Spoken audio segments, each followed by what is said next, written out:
The compound affect chapter number 4 momentum.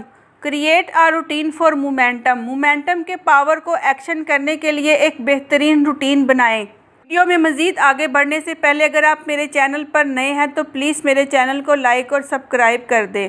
हमने जाना कि जब हम सही फैसले लेते हैं तो हम अपनी कामयाबी के लिए पहला कदम उठाते हैं, लेकिन अच्छी आदत को कैसे बरकरार रख सकते हैं, इसके लिए आपको अच्छे कामों के लिए मोमेंटम का इंतखाब करना होगा। मतलब कि अच्छी हैबिट्स को दिन की रूटीन में बार बार करते रहना होगा। अगर आप अपनी हेल्दी हैबिट्स को एक लंबे अरसे के लिए बरकरार रखते हैं तो आप एक कंसिस्टेंट रिदम में आ जाते हो, जिससे आप अच्छे डिसीजन लेते हो और अपने अंदर एक नई एनर्जी फील करते हो। यही मोमेंटम का पावर है।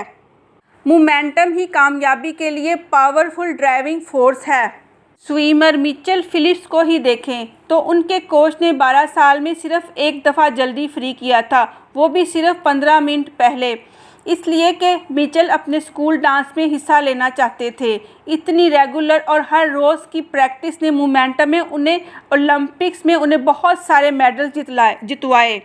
मोमेंटम को बरकरार रखने के लिए आपको अपनी हेल्दी हैबिट्स को डेली रूटीन में शामिल करना ही पड़ेगा। इसके लिए आपको प्लान बनाना चाहिए। प्लान बनाएं जिसे आप पूरा कर सको। बहुत ही कम टाइम में बहुत कुछ करने की कोशिश मत करो। इसके मुकाबले में एक ऐसा प्लान बनाएं जो आपको अपनी नई ज़िंदगी शुरू करने में आसानी पैदा करे। हर रोज़ 2 घंटे जिम करने का प्लान मत बनाएं, बल्कि उसकी निस्बत हफ्ते में 3 दिन 1 घंटे के लिए जिम का प्लान बनाएं, जो एक बेहतरीन प्लान है। जब आप मोमेंटम बिल्ड करते हैं तो आपको काम में कितना ज़्यादा टाइम लगता है ये ज़रूरी नहीं है। जो चीज़ मैटर करती है वो ये है कि आप उसे हर रोज़ करते हो कि नहीं। नेक्स्ट आपको ये करना चाहिए, ऐसी सिचुएशन को अवॉइड करते रहना चाहिए जो आपको आपके गोल से हटाती है, फोकस को हटाती है। मिसाल के तौर पर न्यूज़ चैनल आपकी एनर्जी पर नेगेटिव असर डालती हैं, आपको इसका पता भी नहीं होता।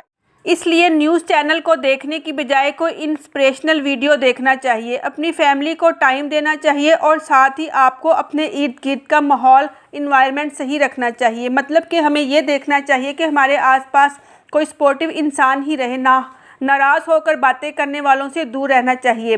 पॉजिटिव इंसान के साथ रहने से हमारे अंदर भी पॉजिटिव एनर्जी बनती है। शुक्रिया।